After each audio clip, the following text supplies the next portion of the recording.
Not all monsters were born of darkness. Some started out like us, with a warm heart and simple dreams. Dimitri Laurent, a young blacksmith of 27 years old, is known for his strength and humility. He lives with his younger sister Elise, after losing her parents to the plague. Dimitri does not dream of glory, he dreams of peace. One home, one family, Dimitri and Elise playing by the river. I promise I'll always take care of you. Life seems perfect. Until dusk brings something different that night. In the village, people celebrate.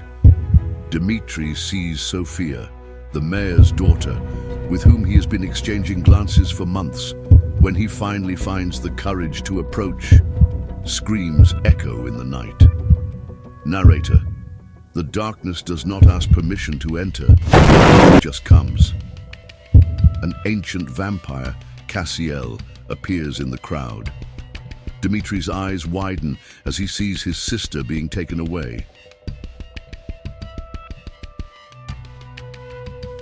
Dimitri follows the sound of the screams into the heart of the forest. Find Cassiel, but it's too late. Elise is lifeless, the blood still fresh on the floor. Dimitri's face overcome with pain and anger. He attacks Cassiel, but it's just a man against a monster. Cassiel smiles. Cassiel, I see the hatred in your eyes, a hatred that deserves to last forever. The vampire doesn't kill him, he transforms him. The cursed blood enters his veins, burning like fire.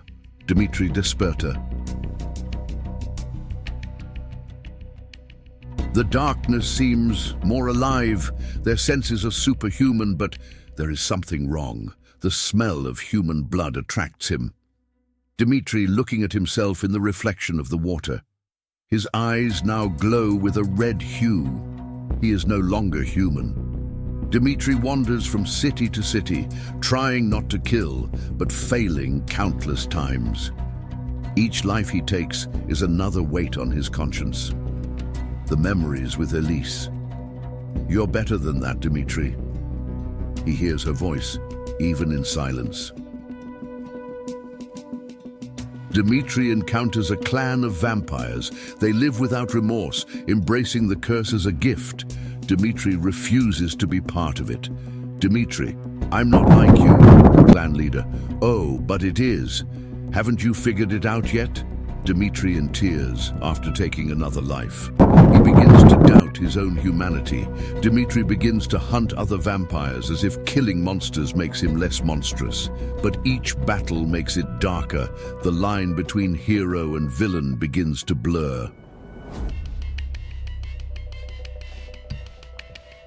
Dimitri, staring at the corpse of a vampire who begged for mercy. What happens when the hunter becomes what he hates the most? Meeting Sophia, now a vampire. A century has passed. Dimitri meets Sophia again, now also a vampire. The two loved each other, but time has changed them. Sophia, do you think you're better because you only kill monsters, and those who love these monsters? Dimitri, hesitant to kill her. Dimitri returns to the village where it all began. Time has passed, but the memories remain untouched. Elise's grave is there, and next to him Cassiel, who has been dead for decades. The night Dimitri killed Cassiel. The first vampire who killed, and the first one who liked to kill. Sophia appears again. This time, she is not alone. A group of vampires tries to bring Dimitri to their side. Sophia, why do you fight against what you are? Holding a stake, tears in the eyes. Because I still want to be something better. Dimitri fights the entire clan. Even injured, he continues to get up. In the final moment, he realizes that the only way to end the cycle, it is to end himself. Dimitri, staring at the sunrise. The fire slowly consumes him. Not all monsters die as monsters. Sophia watches from afar with tears of blood. On Elise's grave, there is now a new tombstone next to it. Dimitri Laurent, finally in peace. Adrian Hale, 28, is a simple peasant living on the outskirts of a dense forest. The son of a wolf hunter, he inherited a love for the silence of trees and the weight of responsibility. In love with Marina, the healer's daughter, they dream of a future together. Adrian and Marina lying under the stars. Marina, do you believe in eternity? Adrian, smiling, if it's by your side, I believe. Life seems perfect, but perfection does not last, and fate, always cruel, lurks in the shadows. Adrian is hunting in the woods when he hears a distant scream. Running back to the village, he finds bodies strewn about, familiar but lifeless faces. In the center, a red-eyed being, Lucan, an ancient vampire. Adrian trying to fight, but being overpowered easily.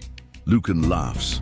Lucan, you've got fire in your eyes, a flame that deserves to burn forever. Instead of killing him, Lucan offers something worse, eternity as a monster. Adrian feels the fangs piercing his flesh, and everything darkens. Adrian wakes up in the middle of the forest. His heart no longer beats. The sounds of the night are louder. The smell of blood on the earth is intoxicating. Hunger is unbearable. Adrian returning to the village, staggering. Marina survived. But when she sees him, there is horror in her eyes. Adrian doesn't understand until he sees his reflection in a broken mirror. Adrian, crying, I'm not me. What have you done to me? Hunger grows until it is unbearable. A traveler lost in the forest asks for help. Adrian tries to resist, but in the end, the blood speaks louder. Adrian, kneeling over his body, in tears. What am I now? The years go by, but Adrian never forgives himself. He wanders through cities and villages, feeding on animals, but the thirst for human blood pursues him. He believes that if he doesn't feel anything, he can stop being a monster. Marina, rejecting him. You're no longer the man I loved. These words echo for decades. Adrian meets Lucan again, now leading a clan of vampires. They live without regrets, embracing the dark side. Lucan tries to re-examine it.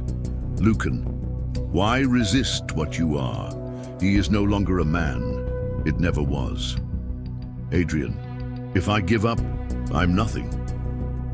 Adrian leaving the clan behind but bearing the scars. 2025, Adrian now lives in a modern city using the name Daniel Hale. He survives in silence, working at night and avoiding connections. Until he meets Livia, a young doctor who reminds him of Marina, the two laughing in a cafe. For the first time in centuries, Adrian feels something other than guilt. But monsters can't love. Lucan returns, discovering Adrian's new little human game. He threatens to kill Livia. Adrian realizes that running away is no longer an option. Lucan, how many times will you pretend to be human before you realize you're not? Adrian faces Lucan in a brutal fight, but Lucan is stronger. Every blow knocks Adrian down, but he rises every time.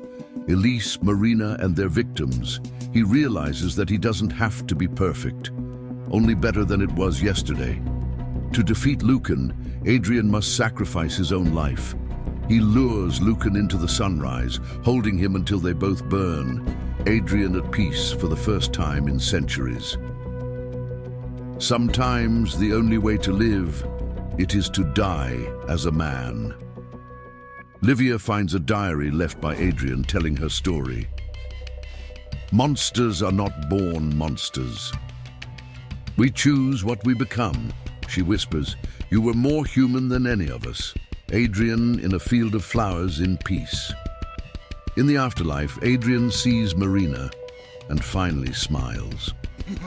Edgar Faulkner, a young 32-year-old journalist, is a skeptic by nature.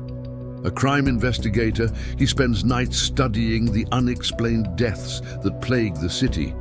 His latest case involves a man who was found without a drop of blood in his body. Edgar at the scene of the crime, observing the wounds on the victim's neck. This cannot be real. Blood does not evaporate. His investigation leads him to a dark alley where he finds a red-eyed woman wearing a long black dress. She stares at him with a cold smile. Woman, do you want answers, Mr. Faulkner? Then taste the poison of truth. The woman's fangs sinking into her neck. The pain is intense. Your heart stops. And then everything changes. Edgar wakes up in an abandoned shed, his senses heightened.